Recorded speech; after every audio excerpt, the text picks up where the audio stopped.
Welcome to Focus Today. I'm your host, Perry Atkinson. I wanted to take a few moments before we have our guest today to again thank you for an incredible year here at the Dove in 2014, and to especially thank you for entrusting to us yesterday your prayer requests. I hold in my hand here hundreds of them. There's quite a stack of the prayer requests that came in over the last several weeks. And we spent yesterday as a day of prayer, and we had some ladies come in, pray throughout the morning. We had some pastors come by, pray on the air, as well as over some of these prayer requests. Our staff prayed over them. And when we read through them and began to just process the pain and the weight and the circumstances that some people are carrying in their lives, believe me, it left us deeply moved. It's hard to fathom some of the things that you are carrying, some of the problems that you're facing, some of the situations that you're dealing with.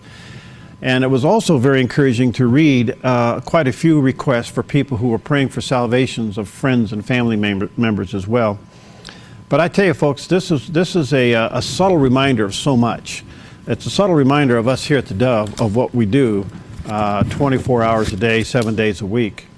One of the big questions that comes out of looking through a stack like this is, are we programming to meet these needs?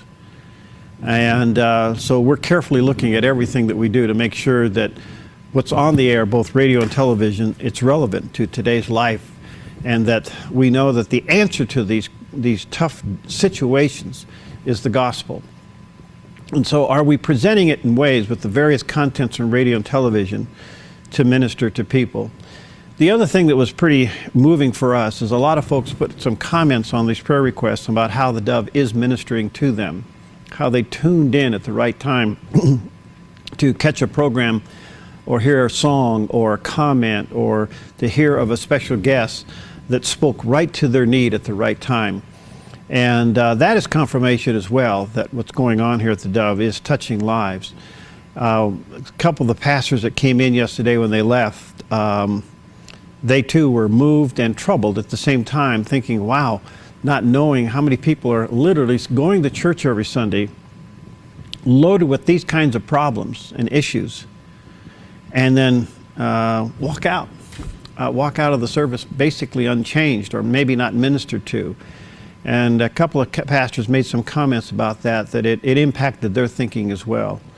So we're living in some interesting times. There's trouble at every corner. Right has become wrong. Wrong has become right. We're legislating unrighteousness as if it's righteousness, and we're taking righteousness and regulating it as if it's unrighteous. I mean, we're almost in a upside down situation. It's just an amazing time in which we live. It has produced immeasurable levels of pressure on people's lives. And so it's made the gospel even more relevant and desirous. And so not only do you support this ministry with your finances, but when you sent these prayer requests in, it was a whole new dimension to us as what we're doing here at the Dove. It's been quite a year, and we couldn't be where we are without your help. It just would have never happened. And I just wanted to take a few moments this morning to again say thank you for your faithfulness. It is your faithful financial support, your faithful prayer support, those of you who give of your time. Some folks come by and volunteer. We had ladies come in yesterday that gave of their time to sit down and pray. We had some come through in the afternoon, and they sat in the corner with these prayer requests and others and just sat there and read through them and had their Bible and prayed over them. There's a unique thing going on with the Dove. It's very unique. It's unlike anything we've ever seen. And now that we're in our new home and we're slowly getting settled here, the future is even more demanding of producing programming, radio and television, that meets this kind of a need. And so again, thank you for entrusting us what I have to believe is very personal issues. Some things, some situations that the only answer is for divine intervention. And I've been asking myself, been praying and seeking and thinking, well, You know, are we going to see and sense a time where we actually see a move of God in America again? You know, I watched yesterday, perhaps like you did, what happened in Congress and the re-electing of John Boehner. And I've had the opportunity. I met him when he was majority leader in the House. And he's a nice person. There's no question about it. He's a nice person. But I think he's been an ineffective leader. Then I got to realize, you know what? We can sit and point fingers all day long, and that certainly has its place. But we need to be praying for members of Congress and the members of our state legislature who are true believers, that God would give them an opportunity to lead and to stand for what is right. But we need an outpouring of God's Spirit in America. And when you read these kind of requests, I'm saying we don't need another sermon. Don't get me wrong. This isn't critical of churches or pastors by any means, because I have great regard for all of them. But if people are walking into church and then leaving with this kind of a burden and not being ministered to, we have to stop and think, what are we doing? What's happening here? Is there room in our daily activity where we just stop and be still and know that there is a God and that He loves us and He has a plan for our life? And folks, we did this a couple of years ago, and there were some heavy requests in here, but the amount of heavy requests in this pile of prayer requests this go around is unbelievable. So again, thank you for sharing with us something that is very personal, and I know also a tremendous weight in your life. And we prayed for them. We'll continue to pray over them. And if you start getting answers to your prayer, which we believe you will, share back with us a testimony of how God began to rearrange things in your life and bring answers to those prayer requests that you shared with us yesterday. We pray every week here at the Dove, and you can continue to send us your prayer requests by just going to thedove.us, and you'll always see a prayer button up in the upper right-hand corner. You can click on that button, and you can continue to send us your prayer requests, and we'll be glad to pray for you and pray with you about those requests every week in our staff meeting. We'll be glad to do that. And I also want to say thank you for your continued financial support. It's remarkable. The Dove has really grown, and our obligations have grown with it, to keep all of these lights going, keep these cameras going, microphones open. That's part of it. And the staff behind the scenes to make it all work, that's part of it. But outside of this, we have obligations on mountaintops all throughout Southern Oregon and Northern California, where we are literally broadcasting from. We have obligations to get digital programming through the system, through fiber systems to the cable outlets. And all of those are monthly expenses. And it's been amazing to watch the Dove's budget grow. And that is something that I sit back and go, whoa, how are we going to make it? But your faithful support, your faithful monthly support is what makes the difference. And I just want to say thank you for helping us. We ended the year right at even, and that's all we were praying about. We just wanted to make sure that our obligations were met. And I just want to say thank you for those of you who gave sacrificially at the end of the year, and those of you who continue to support us month in and month out. It just doesn't happen any other way. So thank you so very much. And please know that you're sending these prayer requests in. You have changed us. You've changed me. I'm still haven't been able to process this in my head and my heart yet. I'm still on tilt when I read the severity of some of these prayer requests. And I don't know, I don't have the words to express what we're going to do with this information. It's a little overwhelming at the moment, but it also has struck a chord to us and saying, wow, people are hurting, and they're hurting desperately. And do we have programs on the air that bring healing and help and hope to those situations? So thank you for sharing with us your prayer requests. All right, we'll take a quick break. We got some great guests lined up. We'll be right back. Hi, I'm Paulina, and I work at the Dove TV. Did you know that when you support the Dove TV, you have a profound impact, not only in our community, but around the world? It's your continued support that takes the inspiration and hope in the programs we produce and makes them available to the thousands of people who are watching these videos online every week. Help bring encouragement and hope to our valley and beyond by making a secure online donation today at our website, theDove.us.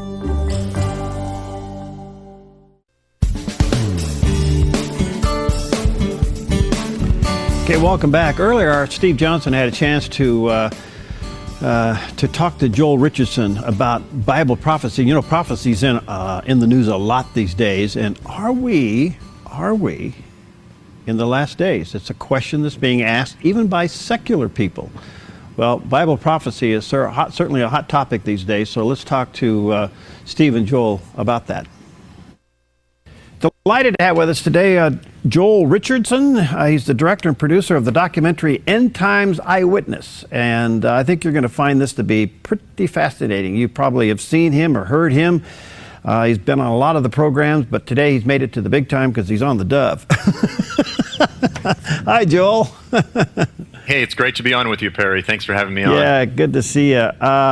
First of all, tell us a little bit about the documentary and why you took this on, and then we'll take a break and show the trailer. But what made you go down this road? Well, I think that after the Arab Spring, January 2011, this storm that swept through the Middle East, really we're in uncharted territory, and I wanted to do a documentary from the front lines in the nations throughout the Middle East that explores biblical prophecy in light of the new Middle East. How has the Arab Spring changed the face of things that might be aligning with the testimony of the biblical prophets? Fascinating. How long did it take you to put this together? Well, we traveled for about 5 weeks throughout Egypt and Jordan, Turkey, Israel, and the Balkans. We were supposed to go into Iran. We didn't make it into Iran. So that was just the traveling part, of course, and then there's just months of editing, and we did a lot of interviews here in the United States. But the goal was to really get a lot of interviews from voices of those that are living in the Middle East on the front lines, and so we've got some fantastic interviews. All right. Let's take a few seconds and let's see the trailer now of End Times Eyewitness.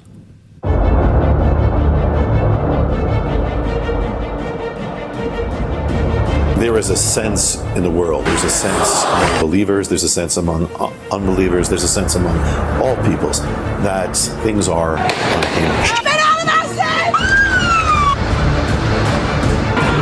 The Middle East is unhinged with uprisings, revolutions, and where is this heading?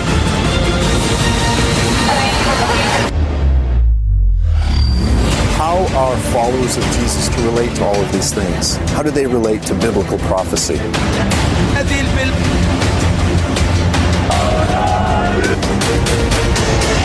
America is in spiritual, moral crisis. Values are changing, and so rapidly, that have not happened in the history of man. How are level-headed, responsible Christians to relate to the testimony of the biblical prophets and the unfolding of chaos throughout the world? Not just believers are wondering, is this a sign of the end?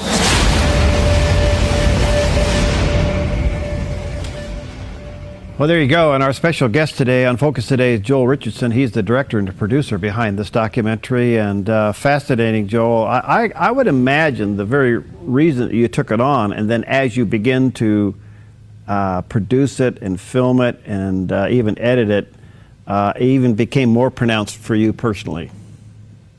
Yeah, absolutely. As you make a documentary, you never know what you're going to get into. There was an amazing amount of providence on the whole project. I mentioned we didn't get into Iran. Well, because of that, we spent some extra time in Turkey. We just so happened to get caught right in the midst of some of the most violent protests as they were peaking. They were breaking across that nation in the summer of last year.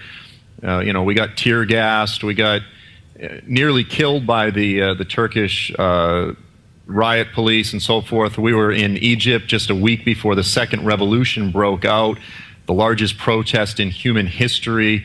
And so, yeah, we definitely put our wife's patience to the test, but we all managed to come back safe and sound, and we've got some tremendous footage for everybody to see. How do you plan to distribute this? Well, it's, of course, it's being sold through WorldNet Daily is the producer, and it's also being sold through Amazon.com and my website, which is Joel's Trumpet. And then, there's various churches that are showing it and so forth. So it's a little bit grassroots. It's not necessarily something that's going to be shown, I think, in a lot of movie theaters, but it's a great film, one, just to watch for our own information edification, but also even for Bible studies to work through as well. Great. We may have to talk to you about maybe airing it on the Dove radio, television network. Yeah, would love that. Would love that. All right, let me ask you this: how, as a result of you filming this, how big do you think the disconnect is, the American church, from what's really happening in the Middle East and how it may relate to end times? Well, I think there's a huge disconnect, largely because Americans tend to be we really tend to think the world revolves around us. And, I don't want to overplay that, but we need to understand that the Bible is and always has been thoroughly Jerusalem, Israel, and a Middle Eastern-centric book. And so that's really what the prophets are talking about. It's not to say the United States is irrelevant, but we're just not the center of God's world as we think we're the center of everything. And so there is a bit of a disconnect. The issue with biblical prophecy, I think, in the church is largely misunderstood. It's viewed as solely negative, something to be afraid of. We talk about the Antichrist, the mark of the beast. One of the reasons I put this film together is because I want to encourage people to see when Satan's doing something in the earth, the Lord always responds. And so our job is not just to watch this sort of out of morbid trivia, but to understand how we can pray for our brothers and sisters that are living on the front lines, how we can participate, what ministries we can support, what short-term mission trips we can get involved in to participate in the good things that the Lord's doing, because there are some amazing positive things that are taking place in the midst of the chaos. There's revivals breaking out, radical Muslims coming to faith. The stories that I have are just tremendous, and so I want to communicate all the positive information as well. Ah, that's wonderful, and I wanted to kind of highlight some of that, because we're hearing stories of literally miraculous things happening in the Middle East, visions, dreams of Muslims coming to faith. Is it true? Oh, no, it's absolutely true, and I'll throw out this qualifier. We hear the stories of the dreams, of the visions. We get excited about that. But there's also Muslims coming to faith all over the world because Christians have the courage to share the gospel and to love Muslims. So sometimes it's miraculous. Sometimes it's just a common person sharing the gospel. I don't want to underplay that side of it. When I was in Egypt, one of the stories that happened when I was there that very week, a young Christian girl got into a cab. The cab driver was a Salafi. That's the radical Muslims there. And young Christian girls are being kidnapped and forced into marriage, rape. I mean, it's just terrible. And the Holy Spirit spoke to her and said, I want you to tell him that I love him, that Jesus loves him. She said, there's no way. She kind of sort of argued with the voice. And finally, she decided, I'm going to have him take me to a crowded area so that he won't kidnap me. I'm going to get out of the car first. I'm going to hand him the money and tell him that Yeshua loves you, and sort of run away. And she did that. When she got out of the car, she handed him money. She said, Yeshua loves you. He said, wait a minute, I want to talk to you. And he said, for the past couple weeks, Jesus has been appearing to me in dreams, but he's been telling me all of these things which go against the Quran. He said, but last night he appeared to me and he looked at me very sternly. And he said, so that you will know that it is I who am speaking to you. Tomorrow, a young Christian girl will get into the cab. She will get out of the cab. She will hand you the money, and she will tell you that I love you. And I've followed up with my friends there in Egypt. Since then, this Salafi radical Muslim has been baptized. And these stories are breaking out all across the nation of Egypt, and not just Egypt, but all across the Middle East. And so again, ISIS is doing its thing, Satan's doing his thing, the Lord has a response. And those are the things that I want to be involved in. There's so much about that, Joel. It's so exciting, because that puts back on the table supernatural things. And I think we have a tendency in America to kind of maybe push that off the table. But when you hear these stories, and they're just wonderful, it just lets us know that those things do occur. And what's interesting about that, because the other part of that equation, is this cab driver now life is in jeopardy for conversion, right? Yes, absolutely. It was Muhammad, the prophet, the founder of Islam, that said that if anyone leaves the religion, i.e. of Islam, kill him. And so this is really, execution for leaving Islam is part of the very foundation of Islam. And so these former Muslims are laying it on the line in the way that Jesus commanded us to. He said, if you're not willing to take up your cross, you're not worthy of me. You're not worthy to be my disciple. And so they're an inspiration for us here in the West of what it means to actually be a Christian. In making this documentary, Joel, was there some other powerful prophetic signs that would lead you to believe that we're in the last days? There are several different passages, signs that we could discuss. One of the passages that I deal with quite a bit is Isaiah 19, which again does focus largely on Egypt. And it's a prophecy which it begins with the eschatological, the end time motif of the Lord coming on the clouds. Jesus later quoted this. And then you have elements. Are we coming up to a break? No, you're fine. Okay. Then we have elements of civil war breaking out in Egypt. That's beginning right now.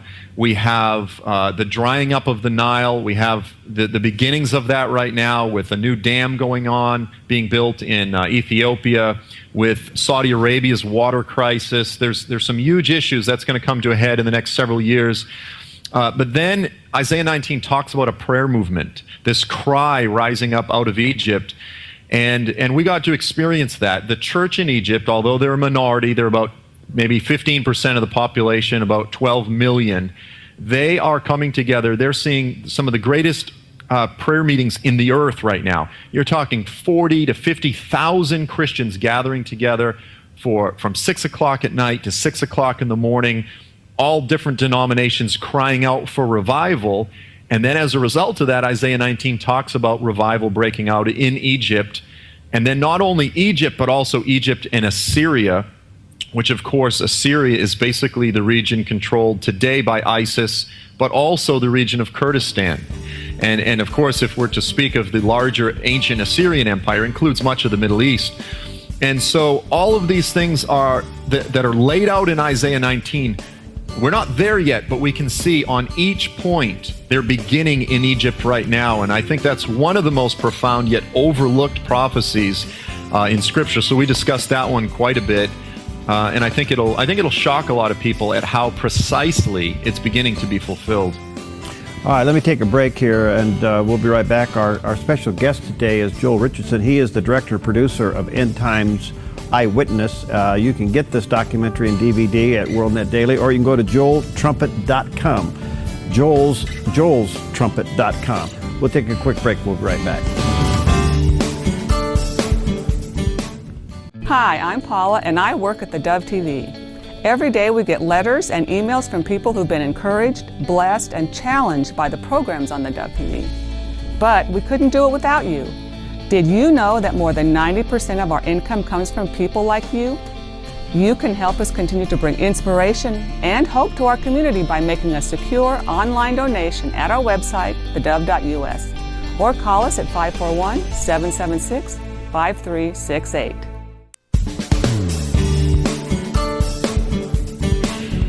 Okay, we're back, and Joel Richardson is our special guest, director and producer of the documentary End Times Eyewitness. Fascinating. How long is this DVD, Joel? It's a little over an hour. This one's about 70 minutes. And by the way, we have another one, sort of part 2, coming out later next year, which will be closer to 2 hours. Okay. So we've got a lot. We ended up with a lot more material than we realized. Well, that's wonderful. All right, you can get it at WorldNet Daily, or you can go to joelstrumpet.com and get a copy of it. And we'll talk about negotiating with him later, maybe to air it on the Dove TV network. Joel, in your putting this together and hearing of these supernatural interventions with Muslims, did that kind of give you the indication when the Scripture talks about how Israel will be supernaturally protected? Well, in terms of the last days? Yeah. You know, that's a difficult one because to a degree, Israel is supernaturally protected, but by the same token, Jesus warns in the Olivet Discourse, Matthew 24 and 25, that really there is a time of tribulation, specifically in the land of Judea, in that final period, just before he returns, it's a time of unparalleled tribulation. Jeremiah calls it the time of Jacob's trouble. And so, this is another significant sign, is that all the prophets, whether it's Joel or Zechariah or Ezekiel, Isaiah, they talk about this gathering of the nations against Israel, against Jerusalem, in that final hour before Jesus returns. And we can see today this growing anti-Semitism, the constellation of the nations around Israel, moving in that direction. Now, you could say we've been in that position for the past, 50 years, but really it's growing in a way that's unprecedented across Europe. Now it's acceptable to return to the anti-Semitism of the past. Even in many churches, we're seeing a profound rise of anti-Zionism, anti-Semitism, and that probably is one of the most significant signs. And that's also one of the things that Christians need to be prepared to deal with. I look at the example of Corrie ten Boom and her family during World War II, and they were risking their lives so that they could take in Jews to protect them from the Nazis. And I believe we're coming to the time when the Lord is going to require us to make some great sacrifices as believing Gentiles and believing Jews, to lay down our lives, even for unbelieving Jews, because Matthew 25 makes it clear that when Jesus returns, he gathers and judges the nations largely based on how they treated his brethren. And I think contextually speaking, it's very clear that he was speaking of his brethren, the Jews, because there is this time of tribulation coming, and the Lord is going to use it to test the church once more. And we look back at the Church of Germany, and largely we judge them because of their failures. And I pray that we don't make the same errors, and we stand up. I had a story on our news just today that apparently the president now is weighing seriously the option of sanctions against Israel. And I mean, that would be a first for the United States, but that certainly adds to that whole argument, doesn't it? Yeah, it does. When this president administration came into office, a lot of conservatives said this guy's anti-Israel, he's pro-Palestinian, and then there was the reverb saying, oh, you guys are just radical conspiracy theorists and so forth. But it's taken 6 years, but the evidence of that very strong anti-Israel bias is coming to a head, and it's a tremendous shame.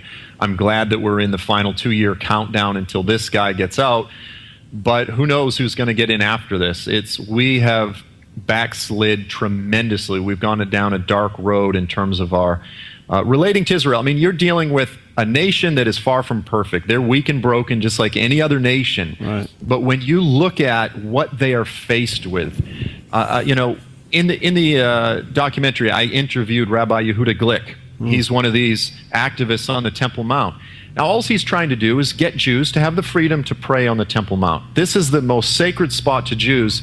And for that, just 2 weeks ago, there was an assassination attempt against his life. He was shot point blank 4 times, and he lived through that. And if that's not the hand of God's providential protection, then I don't know what is. But this is just it's this picture of what Israel's dealing with. They're surrounded with hostile nations. The idea that we would put sanctions on Israel, it's absolutely absurd.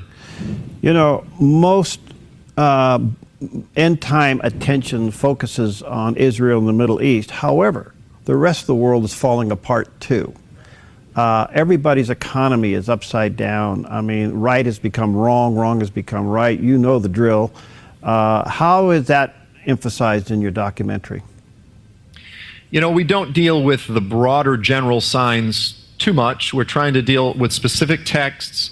I think one of the things that I really did try to emphasize is the fact that, obviously biblical prophecy, it can very easily be sensationalized, and there's a lot of weird stuff out there that's associated with this topic. But I really wanted to approach this in a way that mainstream, evangelical, level-headed, reasonable Christians could look at this, they could look at the scriptures and say, these specific things are being fulfilled. But I think anybody with the discernment of a log, they can look out into the earth right now and they can say, the whole world is in a significant spiritual, moral crisis. And, if the church doesn't step it up, and if we don't see a genuine global revival, then this thing's not going to turn around. All right. Now, is one of your goals to produce a sense of urgency for evangelism? Exactly. Yeah, you nailed it. I believe that one of the primary issues with regard to the end times, its reason for being in the scriptures, is to promote urgency. Urgency for holiness, urgency for evangelism and missions. I'm convinced that one of the keys to the church repenting, we say, well, the world's going to hell in a handbasket, but really what the church needs to focus on is what do we need to do to repent. And I'm convinced that one of the big issues is we need to return to being that missional, evangelistic church that the early church was. They were a minority. They lived in a hostile, persecuting world, and yet they turned the ancient world upside down. And the reason is because they had a focus on prayer. They had a focus on the gospel, the going forth of the gospel, and they were not afraid to lay down their lives for that because they believed in the resurrection of the dead. And if you want to talk about an issue that the American church is not in touch with, and I'm not picking on any ministries, but the United States, the message coming out of the United States church is that God wants you to live your best life now, this, that, and the other thing. The message that I read in the gospel is that he wants us to take up our cross and imitate him who laid his life down for us. And if we don't get back to that basic early church Christianity, we're not going to see the revival that we're crying out for. What does that revival look like to you, Joel? Let me just say this. I've had several folks on in the last several days, now you. I just finished reading Jim Cymbala's book, The Storm, that deals with this very subject. That are we prepared? Are we willing? Do we know what we are seeking when we're asking for a divine intervention or presence or an outpouring, like the witness? I mean, the presence of God. Do we know what we're calling down? I think most of us don't. You look at the example, the model of Egypt. It's economic destruction of the country. It's the invasion by a foreign invader, and then out of that comes a cry. And it's like with our children, we cry out, we say, Lord, teach them big lessons with minimal pain. But unfortunately, I think that when we cry out for revival, what it looks like is it's martyrdom. It's the young, the old laying down their lives. But in the midst of the chaos, in the midst of all of being crushed, there are many, many that are coming into the kingdom that are being saved. What I want to see is a youth movement. If ISIS can recruit tens of thousands of young men and women from all over the world to come join the Islamic State, why can't we as the church raise up a global youth movement of missionaries that are going to the Middle East to lay down their lives for the gospel? Why are all of the Westerners that are being beheaded on the news, why are they all these brave journalists that are going to share the news? Why are they not primarily missionaries that were there to share the good news? I'm not wanting to see Christians beheaded, but what I'm saying is we've got these brave journalists that are laying it all down. And I'm not seeing nearly the move toward the Middle East, both in the Jewish or the Islamic part of the world. I just don't see an emphasis on the gospel that the early church had, and we need to get back to that. Is part of this a separation of the wheat from the chaff? Well, I think for sure. Whenever I look at this, that picture, I say that no matter which church you go to, there's wheat and there's tares, and we always try to go to the church where we think there's more wheat than tares, or usually we think our church is the wheat and the church up the street is the tares.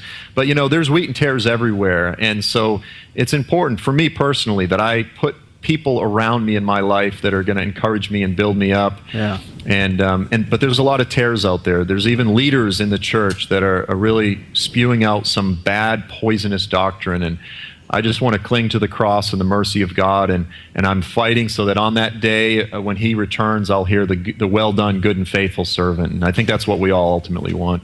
Thank you for your passion, Joel. Let me just say to our viewers and listeners, it's entitled End Times Eyewitness and put out by WorldNet Daily. You can check it out there. You can go to joelstrumpet.com and get a copy of it there. I got two questions, and we'll have to wrap it up with this. Number one, you got a new book coming out, When a Jew Rules the World. Give us a little bit of a tease on that. As I mentioned, there's a significant trending even in the church toward what's called replacement theology. Some people call it supersessionism. Right. In years past, everyone was going in the other direction, supporting Israel. Now we're seeing a trend in the other direction. I'm trying to look at the primary biblical text, to deal with the matters, to just point out the fact that, yes, the Lord has opened up the gospel to all people, but he has not abandoned his people, Israel, and he's faithful to his promises. We need to get on the right side of this issue. Otherwise, there's judgment. When will that be out? Early March. Okay.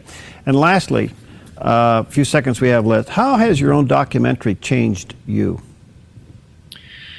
Well, I think whenever you preach something, you're preaching it to yourself. And so when I preach urgency and sobriety and even meditating on, I'm going to Iraq here pretty soon to minister to the refugees. I've got 5 kids. There's the reality that my wife and I have to work through, of at least risking laying down your life for the gospel. And so it's become very real.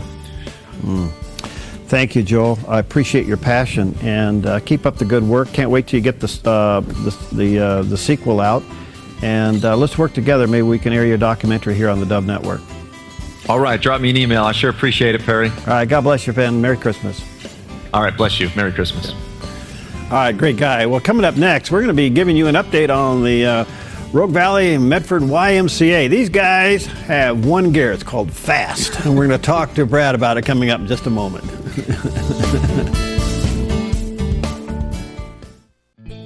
Hi, I'm Daniel and I work at theDove TV. Compared to Portland, Seattle, and LA, Medford might be considered a small market, but at theDove, we're excited about the opportunity to make a big impact right here in our community. And you help make that happen. Did you know that more than 90% of our income comes from people like you? You can help us now by making a secure online donation at our website, thedove.us, or by phoning 541-776-5368.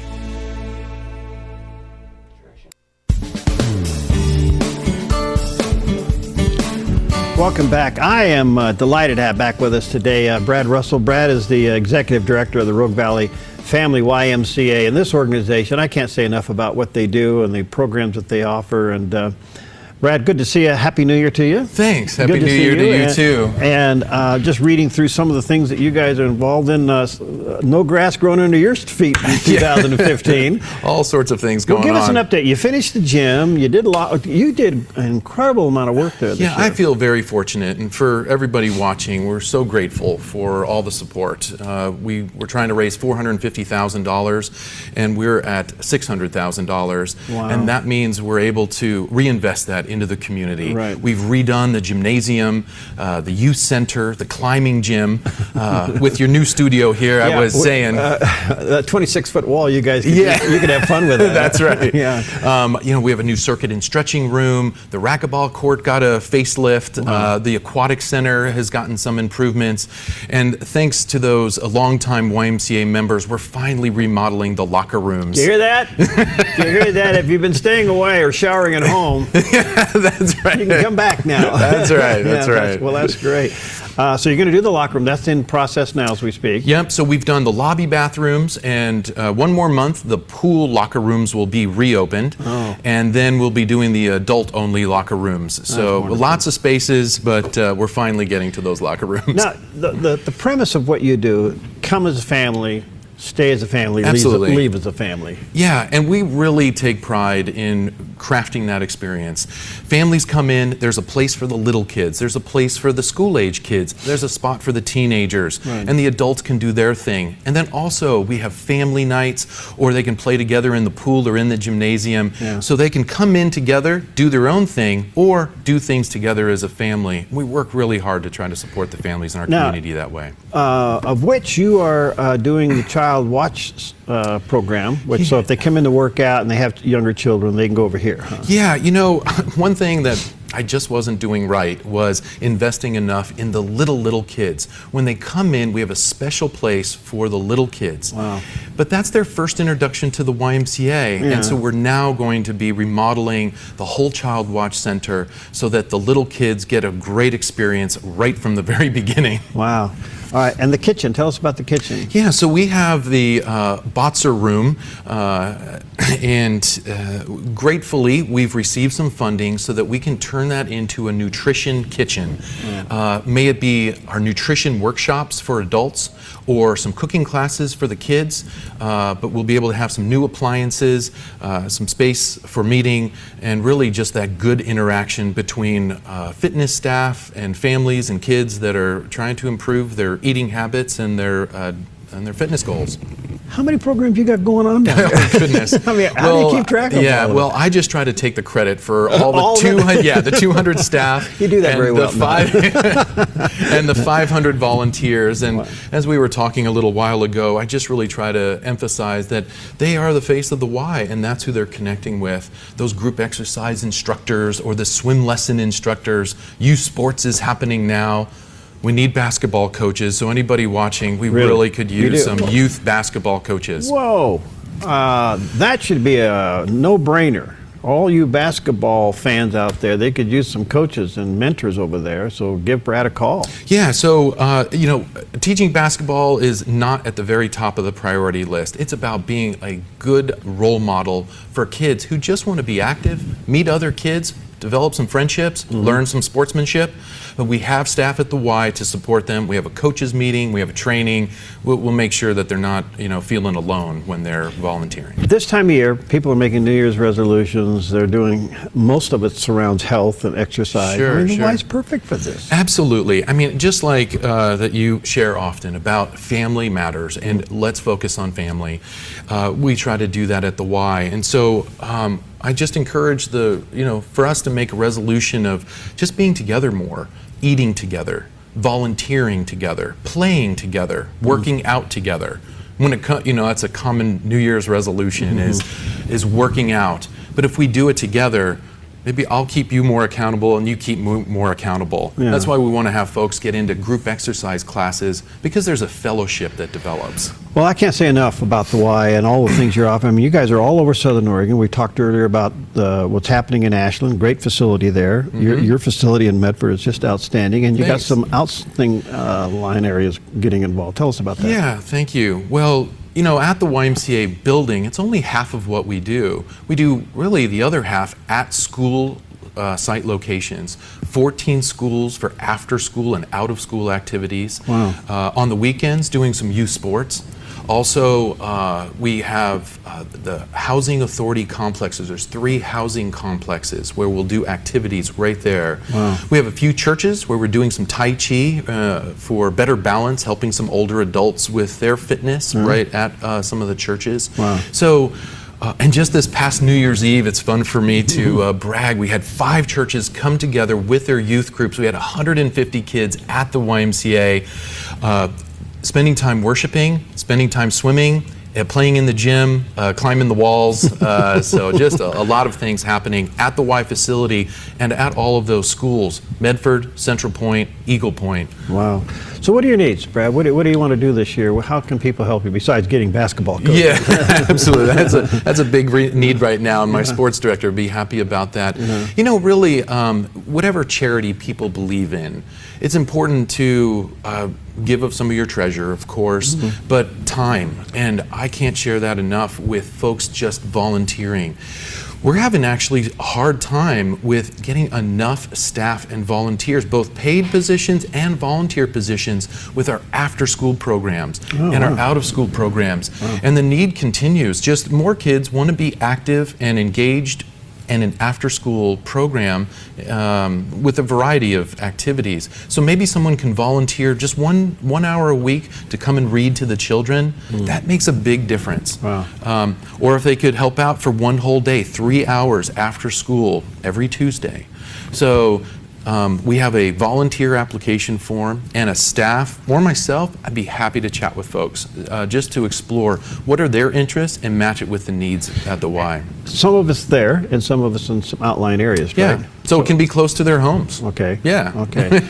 So, and of course now we're into the fitness thing, and this is a great place to go to get your New Year's resolution kick-started. And I think you've hit a real key here. Take the whole family to the Y.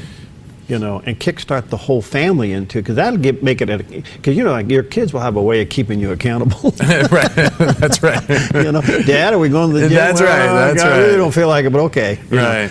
know. Heading towards the spring and the summer, what are you looking towards? Yeah, well, we have our homeschool PE classes, and so those homeschool students, we know that many families can benefit by the kids in the gymnasium with our PE instructors. And at the same time, we try to get the parents into a group exercise class, and we do it all at the same time, one-stop shopping. But also we have a brand new junior wellness program. So for kids that are overweight or obese, we have a specialized program just for them. Wow. And it's in a shared space just across the street from the YMCA. So it's private, and they'll feel respected, but they can meet their fitness goals. So folks, and even with the adults, we have wellness programs for adults that are truly, you know, folks that are 50 pounds or more overweight. We really want to get those folks down to the Y in a respectful place where they can connect with others and they can meet their fitness goals. Many of us want to lose weight, and especially for those folks that have 50 pounds or more, really important. Now, how does it work? Can people take just one of the classes, or they join the Y on a monthly basis? How does all that work? So we have one fee that they pay, and everything's included. So Really? yeah, so you know, for a family, $60 a month. And we have financial assistance. So my job is to beg and ask folks to donate, so then we can offer scholarships. So they chip in something, we can use the donations to pay for the other part. And if they're well off, they can pay for the whole amount, but it's all included. All the group exercise classes, the swimming pool, the gymnasium, the fitness center, all of that's included. We try not to nickel and dime people to... Well, you know, what's interesting about that, because, you know, sometimes these clubs, they, you know, that's as much as you pay for one person. Right. So you're saying a family membership? Yeah, and that is something that's different about the Y. Not only are we nonprofit, but we focus on that family and we provide financial assistance. It's really what makes us the charity that we are. It's just remarkable. All right, so there's a couple things you can do. You can get a hold of Brad. What's your phone number down there, Brad? 541-772-6295. 6295. Yep. Or you can go to rvymca.org. That's the Rogue Valley. rvymca.org rvymca.org has everything there. Yeah. But most importantly, I just love it if folks just walk through the door. Yeah. We'll give you a tour. My office is right by the front I door. noticed that. But if we have other staff too, so if they're not connected with me, we just want to connect them with someone that I they... keep moving my office further away from the door, and yours right there. God bless you, buddy. That's great. Well, I just want to encourage our listeners and viewers. Here's an opportunity. Support the Y. When you hear something that's going on at the Y and you want to know where your investment's going, go down there and take a look. You know what I appreciate about what you've done is you've gone out and you've gone into the community to raise the funds, but the community can come right back in and take a look and see what happened. Absolutely. I mean, it's there. It's physically there. You see it done. And all of the tools in the building and kitchens and all, those are just tools. That's right. To it's the minister. people. It's the people. Absolutely. Yeah. Well, Brad, thank you again. 772-6295 is the phone number down there. rvymca.org is the website. Or like he said, just stop on by at the Y, downtown Medford. Get connected. Join if you want to join as a family or as an individual. And if you've been thinking about something to do, and let me encourage you, I think part of your New Year's resolution is to give of yourself. And maybe you're a basketball fan and you want to go down and help coach basketball. Yes, please. Yeah, yes, look please. at that. He's begging you to come. We are. And teach basketball Thank you. and any other sport that you may be interested in. I'm sure they can use volunteers down there. And then get ready for the summer program. You probably need some help there too. Absolutely. Thank you, buddy. God bless you. Thank you so much. All right, we'll see you next time on Focus Today. Hi, I'm Jim and I work at theDove TV. Every weekday between 6 and 8 a.m., our award-winning news and sports team bring you the best morning show around. It's live, it's honest, and it's a whole lot of fun. And you help make it happen. Did you know that more than 90% of our income comes from people like you? You can help us continue to air local programs that share your voice by making a secure online donation at our website, theDove.us.